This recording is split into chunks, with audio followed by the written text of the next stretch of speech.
One of my favorite people and investigators and researchers, Paola Harris, is here with me right now. And we're going to be talking about a couple of cases that I find particularly poignant and profound. And one I have spoken of before on Gaia TV in my interview with Glenn Steckling, and it has to do with the Adamski case. And we're going to be talking about a new look at the Adamski case because it's going to lead into another case that I think you're going to find absolutely beautiful and profound by a person we've heard very little of. So without further ado, we're going to go to Paola. And Paola, we're going to be talking first about George Adamski and the new book by Michelle Zerger having to do with the authentication of his case in the desert in November of 1952. And before we get going, Paola, tell us why 1952 was such a big time and the events on Earth that were leading up to this contact of Adamski's. Well, the whole 1950s for me is fascinating, and I call it back to the future, because what happens is that we have to look at the contactees of the 1950s to understand what the messages from the cosmos were. And what happened was the obvious 1945 July, when we exploded the atomic bomb, we had several crashes in the New Mexico area. And what happened is we caught the attention of cosmic cultures. And when cosmic cultures, we catch their attention, they send their people. And I've got to stress this because we didn't have, even in the literature, anything about little gray aliens until Betty and Barney Hill in the 60s. We only had space brothers and space sisters. So when you had these huge conferences in Giant Rock in the 50s and 60s, they only talked about people from space. They never mentioned abductions or little gray aliens or anything like that. So you have to go back to the beginning. And for me, November 20th of 1952, when Adamski had his contact with Orthon, and this stuff all happened in Southern California. It did. I want to just add, I think it was November 1st and 16th. We just done nuclear tests in the desert, and to give an idea, one of the atomic bombs was 1,000 times stronger than what we had unleashed on Hiroshima. So this definitely had the attention of beings from all around the cosmos, and certainly our own solar system. Yeah, and the ones you're mentioning were in Nevada. Yes. So, which is really close to Southern California. Right.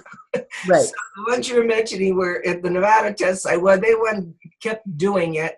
And the thing that I find interesting is the people, and I don't know, did you find this interesting too, that were contacted worked for McDonnell Douglas and Lockheed Martin? Yes, absolutely. Well, it's like the Space Brothers went to the people that were working in aerospace at that time. Well, yes, they did. And I have to say, I'm just going to insert right here.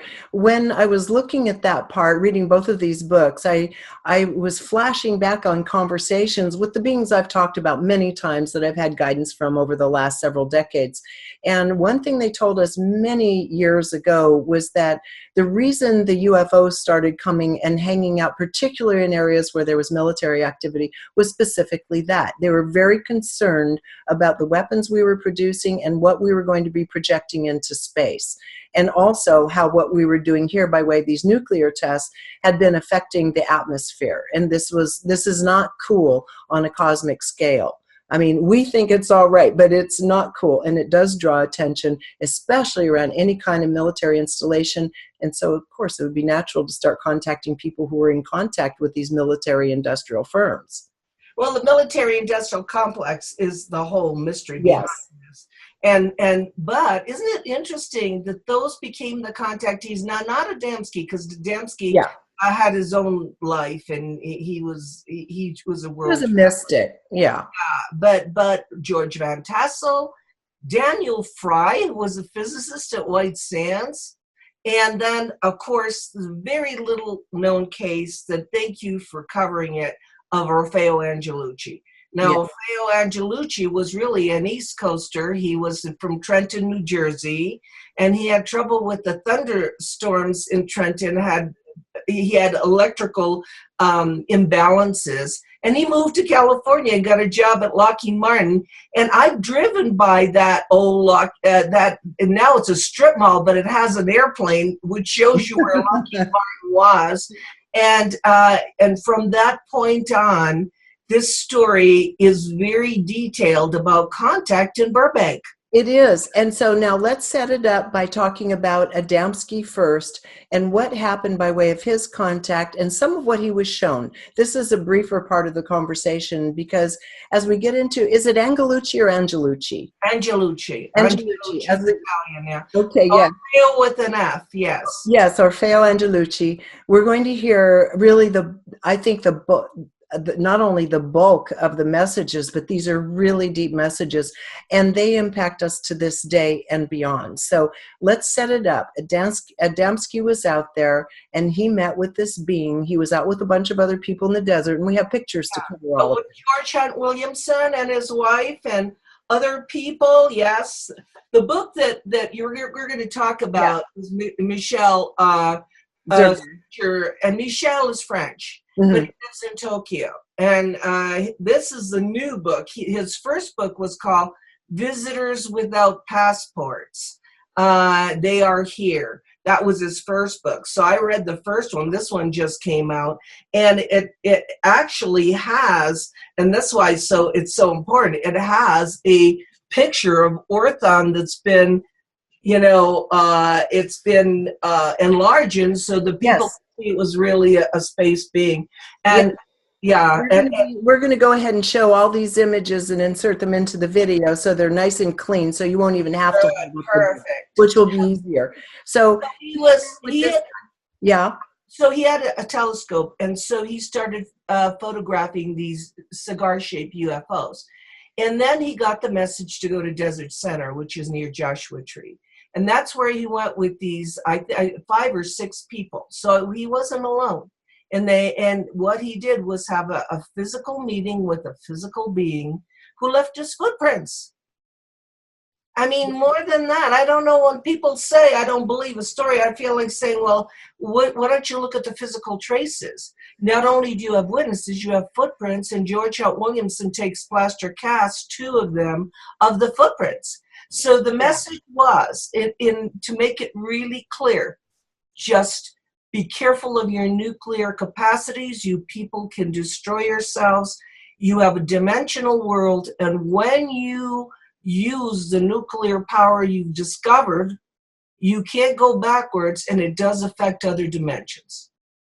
Yes, I think that's a really important part of the message, because our planet is ensconced in materialism, scientific materialism. We don't recognize anything but this dimension. And so we're not seeing the damage, even though we know the damage we can do to our physical bodies, we're learning this, is resonating out into other dimensions, into the etheric dimension and beyond of our bodies. We're not stopping to understand this happens on every single level. And so I think another thing I found interesting about this is when he went out, he was just looking to capture something in the sky. And this man starts walking to him, and he thinks he's a naturalist, which in the day where people kind of hung out in the desert, long, flowy hair, jeans. And he thought he was a rock hound, because a lot of people do go there looking for quartz and turquoise and things like that. So this guy's wandering toward him, and now he's separated from the group, and the other people are quite a few yards away, but they can see this stranger walking toward him. And then that's where the story really begins in terms of the transmission he was given, right? And he was using the sun, pointing at the sun and doing circles, concentric circles around it to explain where he was from, right? Yes, and the thing is, in those days, most of the contacts were from Venus, so they told them they were from Venus. So then we all get confused because we think there isn't life on Venus. But I talked to Glenn Steckling about this, because he is the Adamski, person. He was 9 years old when Adamski died. His whole family had collected all the Adamski material. He's Adamski. if you go on internet, all of the Adamski work and all the archives are from Steckling. Yes. He said to me that his parents had talked to NASA, and that NASA admitted they had recalibrated the atmospheric conditions. Yeah, no, the flyby craft, and to recalibrate it to make it look like Venus was too hot. But the idea that there's no life on Venus, when you have not only Adamski, Howard Menger in the East Coast, but Van Tassel saying that they said they were from Venus. And then over in Italy, we have Eugenio Siracusa in 1950s saying that they told them they were from Venus. And what do? Because they aren't even related. They're not like, they didn't talk to each other. A lot of it, and again, we're talking about human-looking people. Every single person that met with had these various encounters explains the same thing, that this incredible sense of well-being, warmth, and protection kind of came over them when they were in contact with them. Also that these people are extraordinarily beautiful, beyond normal human standards. Sometimes a little bit larger eyes, but very beautiful, and they can kind of shift into superhuman form in terms of our clothing if need be and such. But the other thing that happened too that was interesting is 2 military jets flew overhead during this event, right? Event, yes. And another Boeing pilot actually authenticated it later by saying, I witnessed the saucer in this event. I was flying over at the time, right? Yes, and the saucer that they're talking about had 3 balls underneath. Mm-hmm. It's that classic Bell saucer. And there are so many photos of it. And there's also movies of this saucer. So I don't think back in the 1950s, they were creating CGI and there was no Photoshop. So right. What we have to do is look at the value of the story. Right. And that message was very appropriate for us. In addition, what happened, they have, we see here the images on the bottom of the shoe, which were supposed to be red. He said, in fact, he indicated, look at my shoe print it was mushy earth. And it turns out that Williamson always carried a little bit of plaster with him in case they came across any kind of artifacts in the desert. So he had some, and they were able to get those impressions. And we can see here, these are not normal shoe prints. They're not normal shoe prints. And then later on, was it later on that Adamski met with him again and those strange characters showed up on his film? Yeah, but also Adamski met with them. When I talked to Glenn Steckling, they would come into the house and sit on the couch. Okay. In Germany, they were in the same hotel and rode in the car with Adamski. Yeah. And then Glenn showed me a Polaroid of a bunch of people listening to Adamski speak in Germany, and he said, one of these people isn't from here. And it was a very good-looking blonde, dressed in a suit. Now, the reason why I mentioned suits is because I think they try to mix in and there's an overkill there, because Val Thor and the 3 people in Menger's backyard should not be dressed in suits when everybody else is very casual. It's an orchard, it's a summer day, and these 3 people look like they walked off a runway. Right. So, the idea that they were dressed in suits and that they followed Adamski, because Adamski, if we go back to his message, is very powerful, because he saw the royalty of England. And if you read the Adamski books, he also made an appointment with Queen Elizabeth. And he knew Kennedy, and he met with with Pope Paul, I think Pope John the 23rd, because he was the ecumenical Pope. And Pope John the 23rd, we know, had a meeting in Castel Gandolfo with the Nordic. So we have all of these important people, so you can call George Adamski the Galactic Ambassador. Yes. What his message was so powerful. And to put it easily, if you hear the Adamski tapes, what he says is that in the 50s we had a choice. We could make money from making wars. He said it was wars and reconstruction, so we could go on with our economy based on a war economy, or we could go into outer space, start the space program like now that industry's starting it, where they're selling tickets to regular people, and the space industry would have produced as much an economy as the war industry. We needed to make a choice in the 50s, and you know what choice we made, don't you? Yep, the one we always make, war. The War. one we're familiar with because the density of the consciousness here, which is going to be addressed when we talk about the next Angelucci's, right? Yeah, because war Conversations with them. economy is an economy. It's not, you have to create. But then Adamski also said, if you stick with the war economy, you have to create the wars, which That's is right. what Werner von Braun said. Right. He said, you know, Right. we have to create the enemies. Otherwise, who are you fighting? So what a sick way of looking at an economy on Earth. But that's basically what we have done. And in those days, we had the choice of getting into a very, very powerful and economic space program. Yeah. Yeah. Well, so just so we have this image here and we kind of look at it, this writing here showed up on some film of his. I don't think anyone has accurately interpreted it yet. It's a different language, but it's universal symbols of dots and lines and so forth. And also they say wherever there's a 3, that has to do with a triune of consciousness or Godhead, no matter where in the universe the language comes from. So that's something to be dealt with by those who can read it or those who can interpret it. Maybe from there. Actually, Adamski gave Orthon the glass plate, because in those days the photographs were done on glass plates, and he came back with this. Orthon had given it to him, but in the book on Adamski, it shows it that this same language showed up in Brazil. Yes. Contact with people in Brazil. So, and that was 12 to 14,000 years ago, as I recall. Yeah. That's what those stones have been dated to. So this contact's been going on for a long time, pre-Diluvian times. Yeah, and if people go into it really very powerfully, they will realize that the Adamski period, the Adamski contacts are so important for our geopolitical system, but also for our spirituality. Absolutely. So as we kind of look at that, we've gone through the strange writing, and one of the things is, of course, he had to deal with quite a bit of ridicule. He still is. If you look him up on Wikipedia, people tried to take him down, but having read other books about him as well, his character seemed to be very humble and very solid. He was a mystic, and he was interested in things like thought transference and so forth. And he even taught these things when he was a young man. So he'd always been interested in the mystical, but he was not a showboat. And he had some other kind of interesting features about him. But when he was called out on lying, you're lying about this, he said, I would not do that.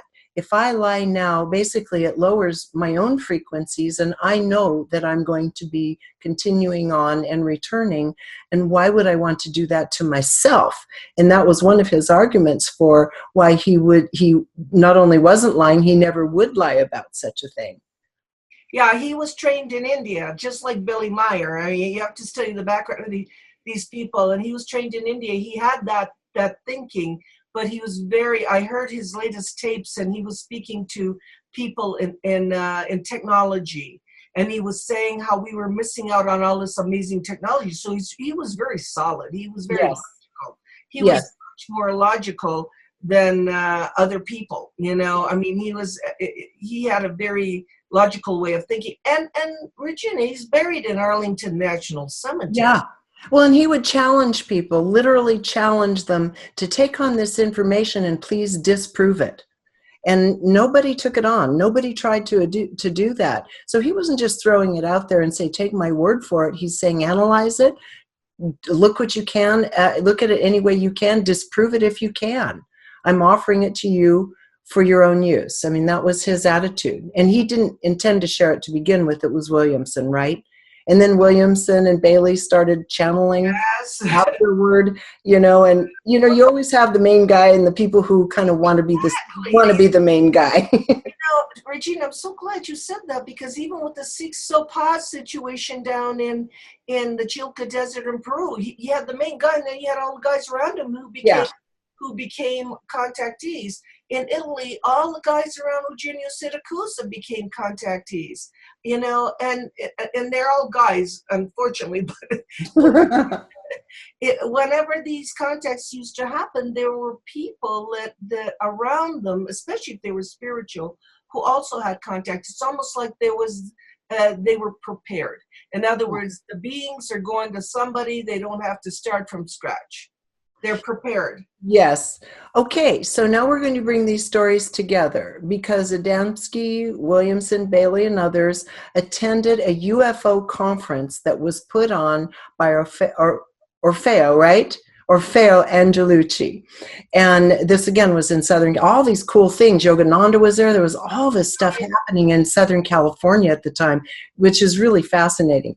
So they all come together because his contact, and Angelucci's contact, happened prior to Adamski, again with these very beautiful looking beings. So start taking us into the first contact that he had, which was, as I said, May 23rd on Forest Lawn, 1952, 6 months before Adamski's contact, almost exactly.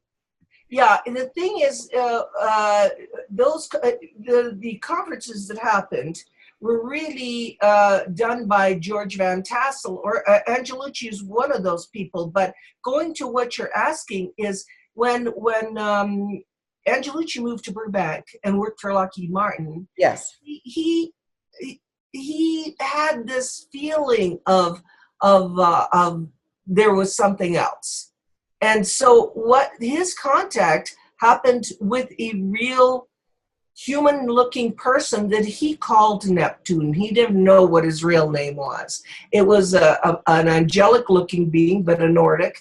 And not only Forest Lawn, but the Hypernian Bridge, which is, and it's still there now, because the video that I'm giving you has me walking the same walk as Angelucci did. This being would sit on a concrete block as Angelucci had the feeling. They always have the feeling they should go for a walk, the feeling they should look up. As he's going for a walk at night by himself along the Los Angeles River, which, you can go there right now. And here he is. He sees this being dressed in a spacesuit sitting there, and he says, "Hello, Orfeo," and starts conversations with him. So Orfeo's taken back by it, and the messages are really powerful. I'm so glad that you can share the book with me. It's The Secret of the Saucers. It's also written by Ray Palmer. Helped write that with Orfeo. Mm-hmm. Yeah, and the messages were very powerful, and they were progressive.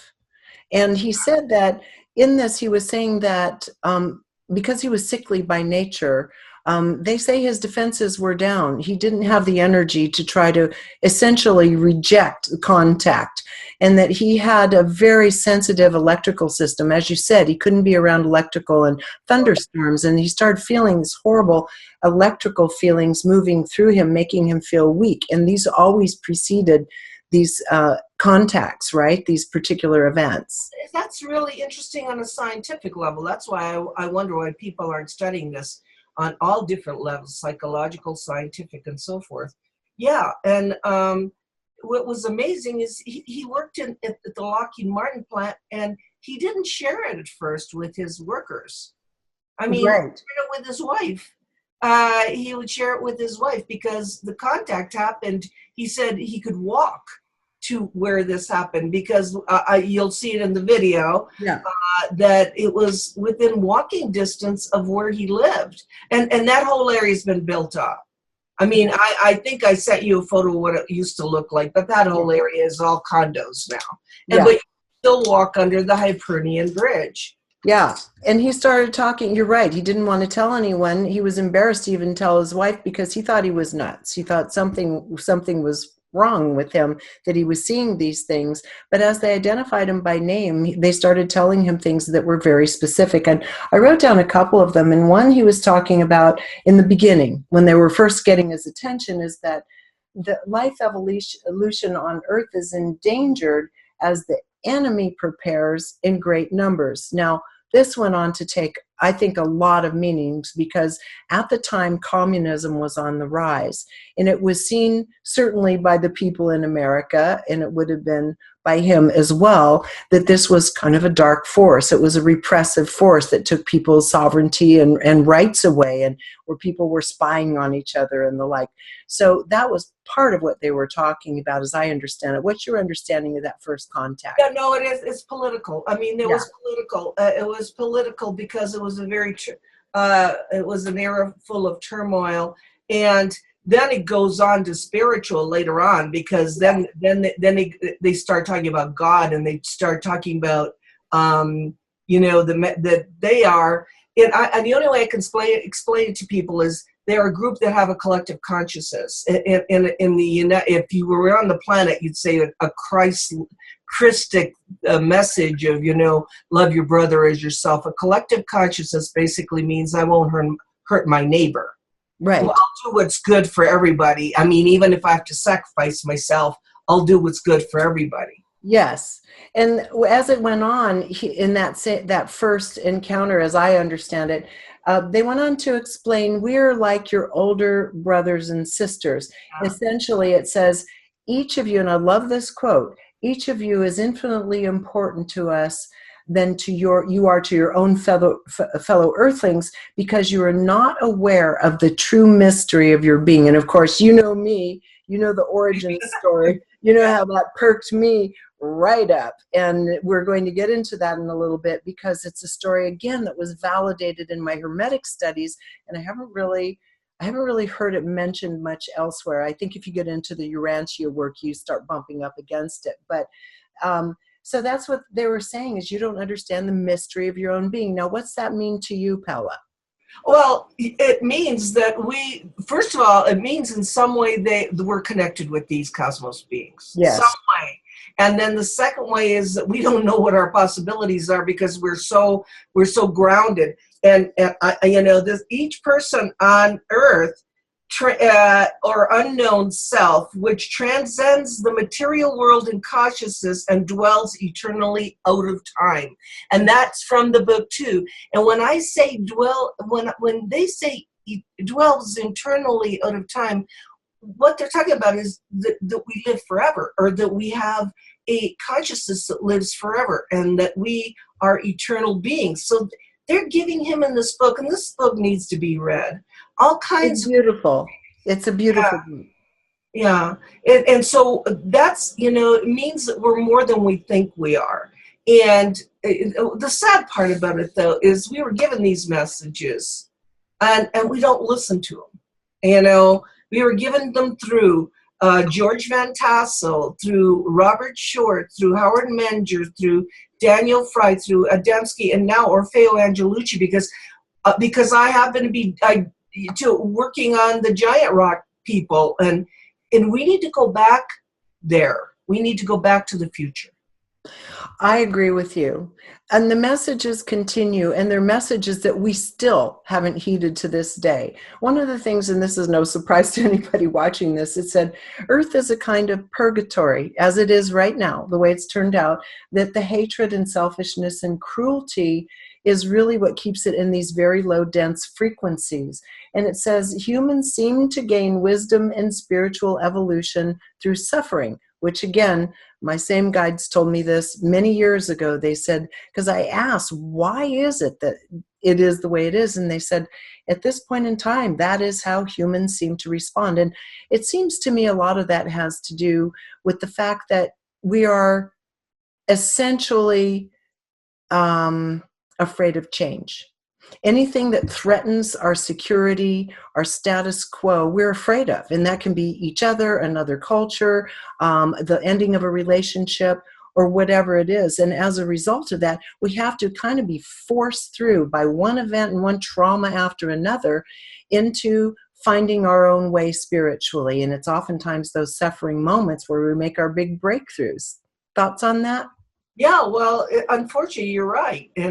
But it's just like when people say, do you think that the paradigm will ever change? And my answer to them is, oh my God, I hope a meteor doesn't hit the Earth, and then we all come together in a kumbaya moment. That's ridiculous. No, let's do it before that.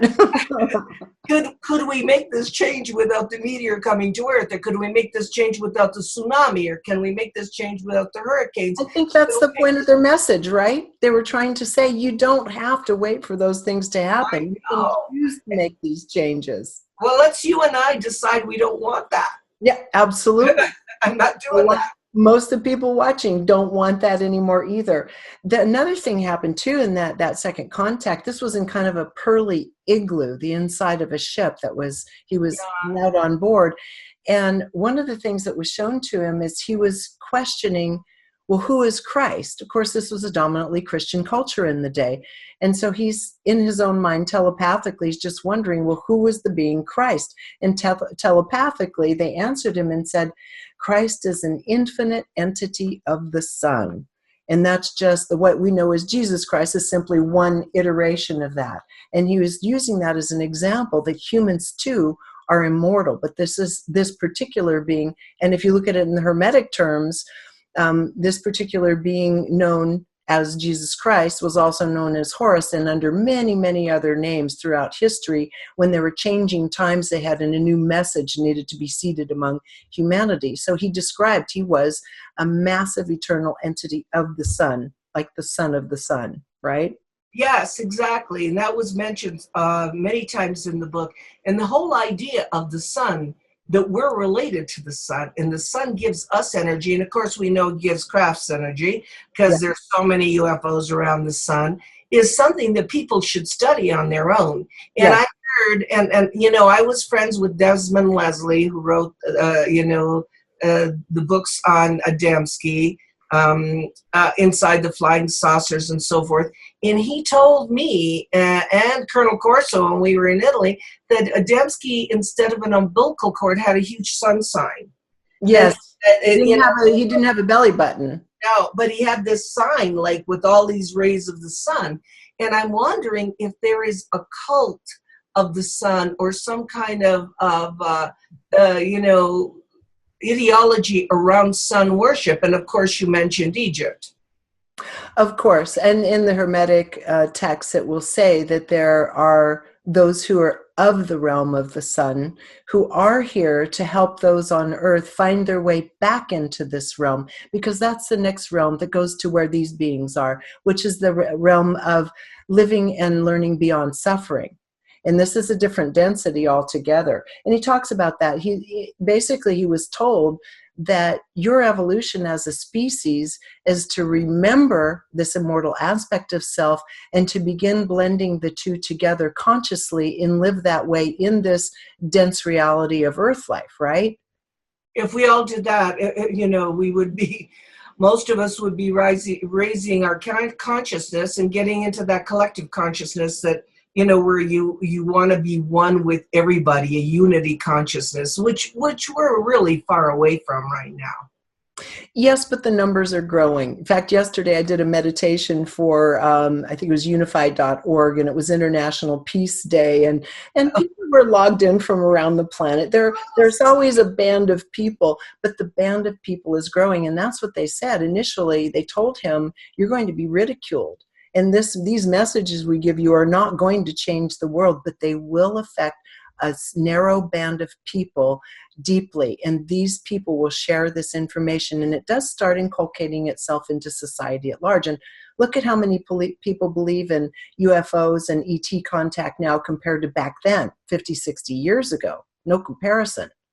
Yeah, and I want to add something too. It really affected me as a researcher, nuts and bolts, because it was because of the raising of consciousness and my first working with the Giant Rock people that I founded the conference in Laughlin, the UFO conference that I put on in November in Laughlin. And this year it's November 2nd through 4th, Starworks USA in Laughlin. And when I did the first one, it was all on Giant Rock. It was all on the channelings that were done then. It was all on the Space Brothers. And it was all on saying to the people, guess what? We can't waste time. We need to raise our consciousness. We cannot make ufology an entertainment thing with just t-shirts and gadgets and let's have fun. This is darn serious. This is a serious situation. We may have a time on the timeline to make that decision again whether to go out into outer space and meet our cosmic neighbors or to continue the war economy. We may have that coming up. We may have that. Absolutely. And I think one of the problems here with all of it is people, they're constantly looking for some kind of tangible proof. And again, everyone says, well, this is his story. Well, okay, so when he's on board this ship, this like pearl igloo, he picks up this little piece of metal on the ground that seemed to morph and almost dissipate in his hands, but it left a mark on his body, which was the symbol of the hydrogen atom, right? Yes. And so that remained on him, right? Yes. Well, at the same time, he goes back to Lockheed Martin, and he is told, you need to share this. We've shared this with you so you can share it with others, but you have to walk your own path and make your own decisions. He goes back and starts sharing this finally with his coworkers because he's going to write a paper on it, right? And of course, everybody's deriding him, laughing at him. His wife is being made fun of at her job at the diner. His sons are being made fun of. He's making everyone's life miserable by sharing this. But what I found interesting is when he was at Lockheed Martin, at certain days, they would be outdoors, and they would have craft appear. This happened a lot where the buddies that are laughing at him are seeing spacecraft appear overhead, and they're just like, and they still are having a hard time believing it, right? Yeah, well, it's not their paradigm. I mean, in those days, it's not in their paradigm. But yeah, it's not amazing that the beings would support him. It really is, and they supported him in every way to help him understand we're with you and help other people understand the man's not crazy. He's telling you the truth. One time, one of the guys, I was reading this, was really poking hard fun at him. And he said, well, why isn't there any proof then?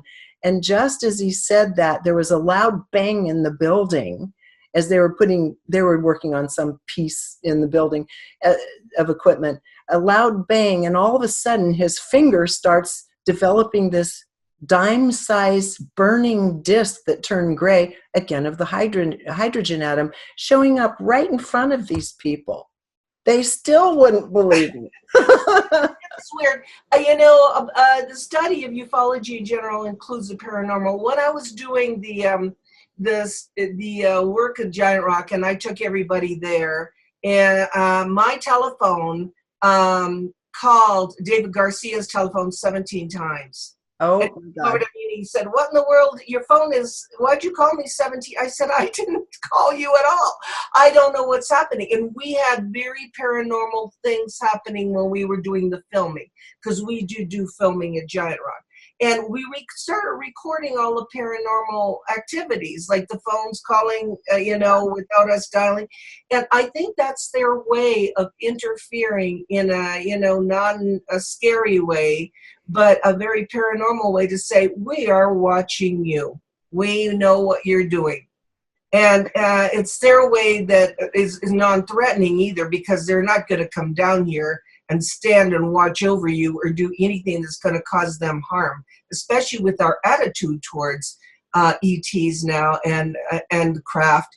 And of course, my conclusion, and I got to add this, is that they left. In the late 1950s, no more Space Brothers. They left because they went to Latin America. The United States government in general was interested in the stories, but they're more interested in the propulsion system of the craft. Right. So when they couldn't wait to get the contactees to tell them how the craft worked and so forth, the beings said they're not listening. All they care about is the craft and how they can use, because even Colonel Corso said that the technology that he was working on was used for weapons of war. It was used for war technology. So if our mentality is war technology, why in the world would they want to come back? Absolutely. We were not getting the messages, and it's not like, as you said, they were delivered through many, many people throughout the ages, and we weren't getting them, including the being called Horus, or the one that showed up as many, many famous mystics, prophets, and such throughout history. We didn't embrace those messages either, and basically still aren't. So I agree. Why would they stick around? At least in South America, they're heeding the messages. They're listening to the messages there. They have so much more sophisticated culture around this in South America and Mexico. Yeah, and it's a hard connection, because when Neptune is sitting there next to the Los Angeles River talking, it's a heart to heart. I mean, he's come down in a physical form to talk to another guy, and Right. heart to heart. And we don't do heart to heart very well here, where if a spaceman walks up to somebody who's tilling a field, the guy that's tilling the field, that's the farmer is going to say, "Hi, can I help you?" Or hello. He's not going to say, he's not going to react the way we react. Right, exactly. Well, okay, so as he goes on, he contacted him again in the bus station when he was going to meet his family one day, and now he looks like a full-on person. He's got a hat on and all of this, and Orfeo was kind of shocked to see him at the bus station, and the messages continue. But what happened was shortly after that, then he lost basically 7 days of consciousness and memory. His body went to work. He went home.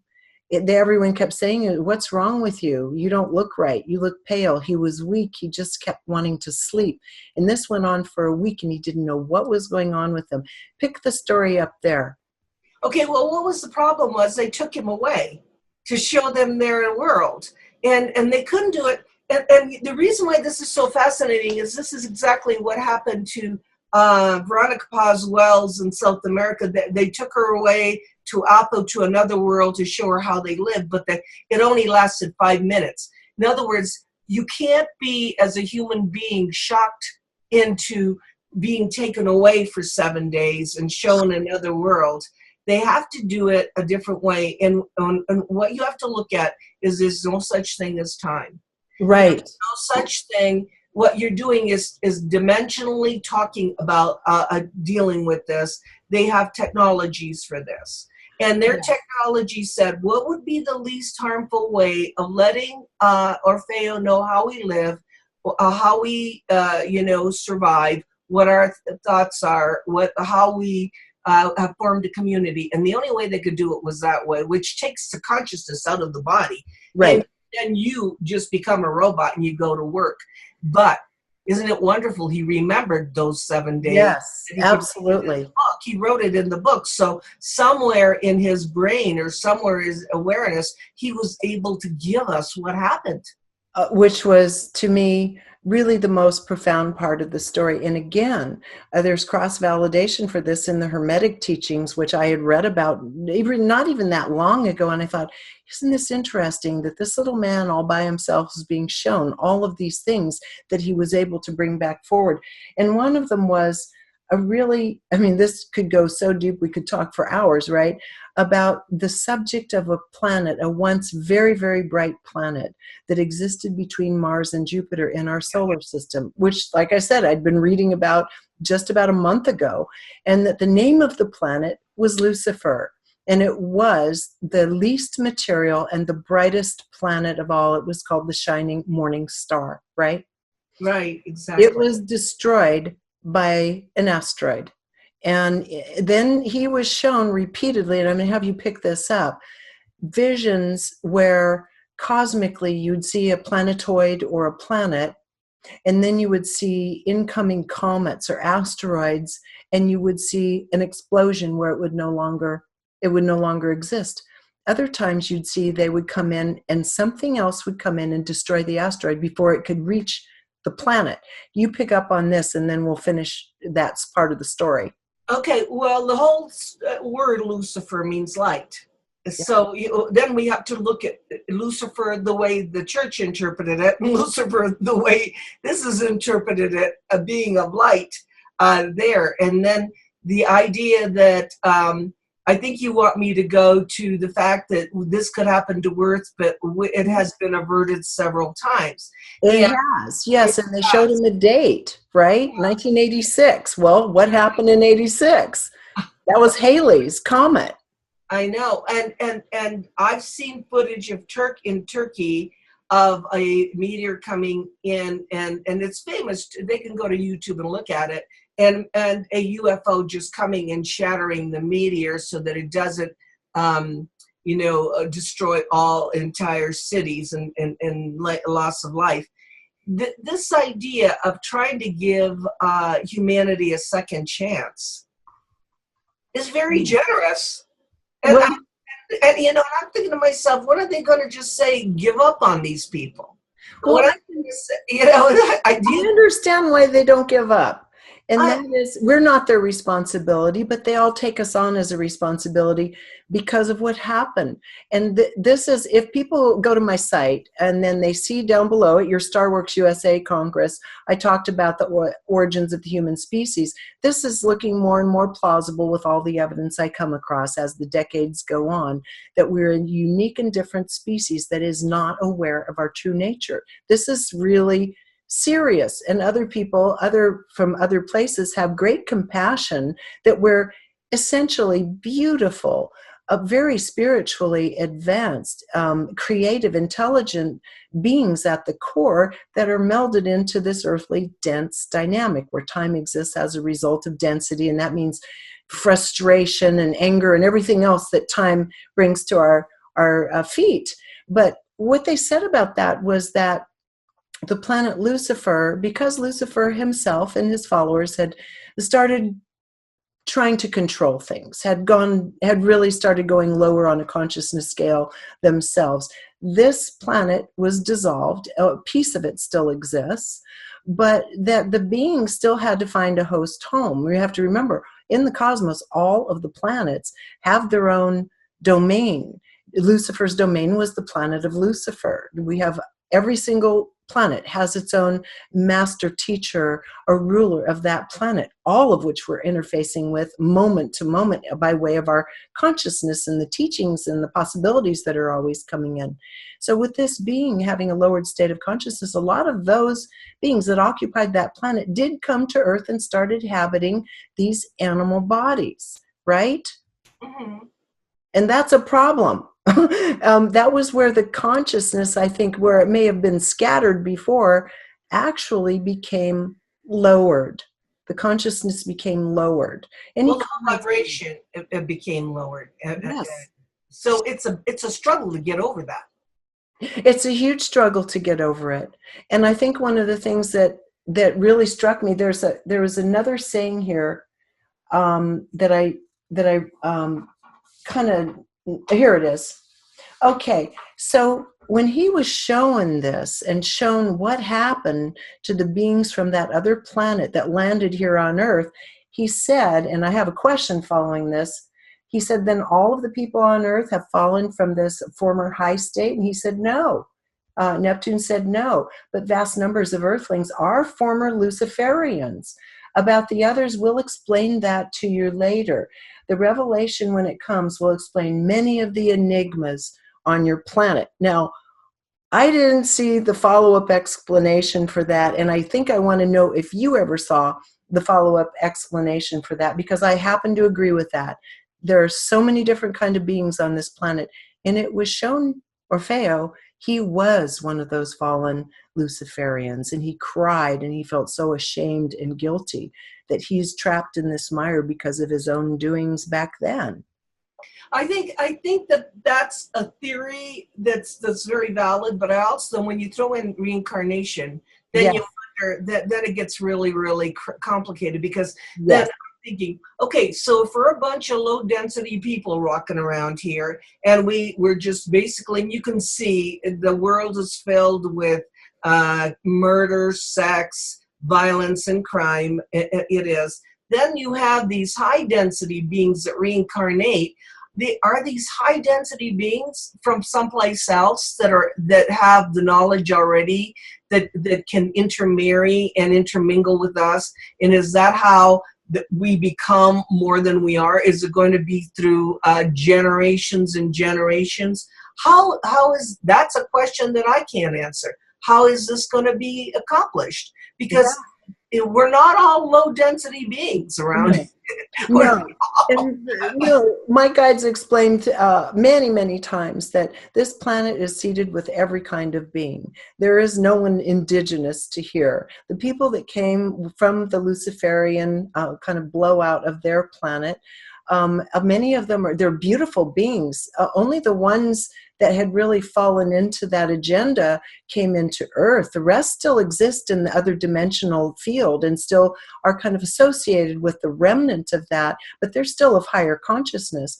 And many beings from many places of high consciousness have chosen to come here and incarnate as human beings and live among people. Many, and have been all along, to help try to continue forwarding the message of, as you said, really simple, brotherly love, sisterly love. Don't do anything that's going to damage your brother, because you're damaging yourself, and try to do what's good for everybody. If that is basically the second commandment in the Bible of Christ. I mean, he said love God, and then he says love your neighbor as yourself. But it seems simple, but if you really did that, if you really wouldn't hurt somebody, and you wouldn't go after somebody, and you thought of a unity kind of consciousness, we would never have the problems we have. It's just so we have free will and we choose number one, and because we think. But the sad part is you can't take it with you. You can choose number one, be a millionaire, do everything you want to, but then when you go to die, then you have to look at the legacy that you left to this planet. And I wonder how dense people are when they don't look at morality. Is that did you leave it a better place than when you came here, or how did you leave this planet?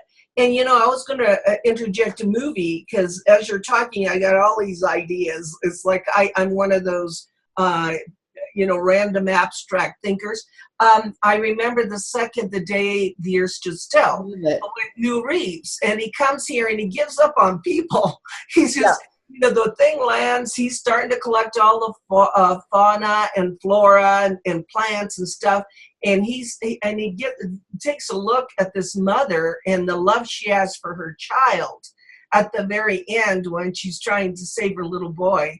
And he changes his mind, because he says the power of love and emotions will save this planet. He gets back on the spaceship, and he gets kind of an illumination watching the love of mother and child. And so in the end, there are enormous acts of love that I think the beings are looking at. And whether you look at it as a soldier that'll give his life for somebody, or people, that'll save other people in fires and disasters. Human beings have the capacity to show enormous signs of love. And then everybody, and I'm going to say it again, everybody has that kumbaya moment. It's like, it's 1 minute, we all come together. And hopefully, Regina, you and I are on the same page. It's not a tragedy. But I think that you and I and a lot of other people in the media are trying to show more the similarities than the differences. Absolutely, Paola. And these stories all happened in America 50, 60 years ago. I think it's fair to say we're talking about it now because we didn't get the message then. And there is time. I mean, you always have to look at whatever time means in this dimension, because there's resistance to time here. And there's a possibility that there are windows, like you said, where we have a chance to learn, we have a chance to grow. And if we just don't meet it, something happens. Cataclysms happen, all kinds of things happen. And we create it. We created it. I mean, it doesn't come from out there. It's our energy. I want to say one more thing, because it's so important to me. You're going to give a link to the film that was done. And it was done with a collaborator named Bill Crowley, who was amazing. He works in aerospace, and I need a Mulder. I mean, if I played the Scully, I need a Mulder. And he did an amazing job. But the video was made by a 15-year-old girl. The video was made by Sidra Sandowski, age 15, who lives in Hettinger, North Dakota. And she, in that video, with all the, the Star Wars words and gluing together our cell phone video along the Los Angeles River, is made by a 15-year-old. Love it. I love it. Oh my God, this girl is making a video of Orfeo Angelucci, and in the process, she has to learn about him. She had to read about him. She had to shove him in. She had to put his book in there. Here's a 15-year-old from North Dakota who's taken this on. So I'm going, okay, well, there's hope.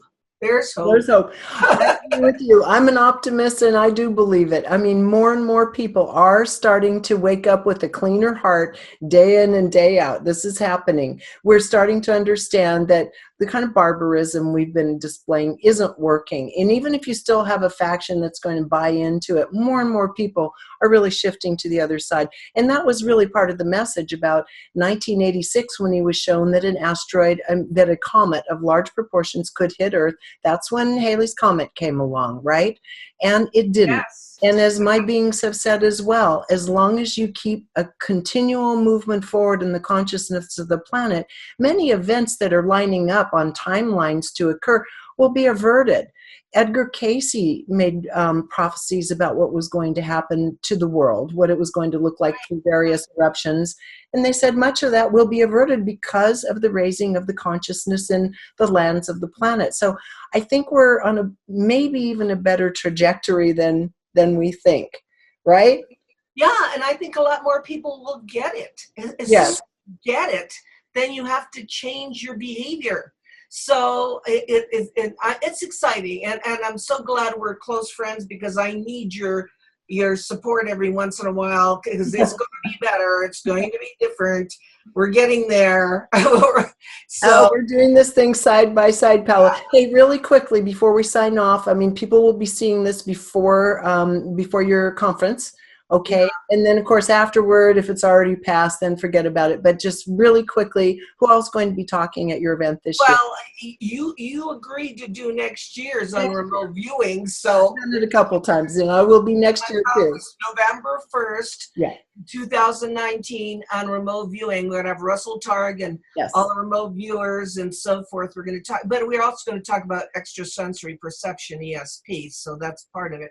But this year, it's the return of the star people, because you and I know that the indigenous people, their creation myths all have to do with people from the stars. So that is very much related to what we were just talking about. And it's Native American, and I have Clifford Mahooty, the Navajo Rangers. I have Emery Smith from Gaia. I also have, who's going to talk about this, by the way. And then I have Danny Sheehan, who for me is a hero. You've interviewed him before. He is the counsel for the Lakota, and he just won the case for Chase Iron Eyes to be released. And these are things that are very, very important. So we're going to study the Native American cultures, the stories, and it's going to be a lot of fun too, because we have a lot of musicians, Native American musicians coming. Yeah. And we're going to talk UFOs. I mean, Grant Cameron's going to be there too, and so many. It's November 2nd through 4th, and it's at the Aquarius Hotel, which is very reasonable, in Laughlin, Nevada, and hope to see you there. And, and also hope that people read the books we just mentioned, because read for yourself from the source people. Yes. What went on in the 50s and 60s. Oh, and some of the information given by both of these men. Adamski was given amazing information about how the technology works with craft of such an advanced order, and how it works within the cosmic energy streams and such. There's a lot of really beautiful information in there, besides the messages about our human capacities to rejoin with our immortal selves. So on that note, Paola, thank you so much. I'm going to be seeing you soon in Boulder. And I won't talk about it now, but we have a very special project lined up between us if another little thing comes together.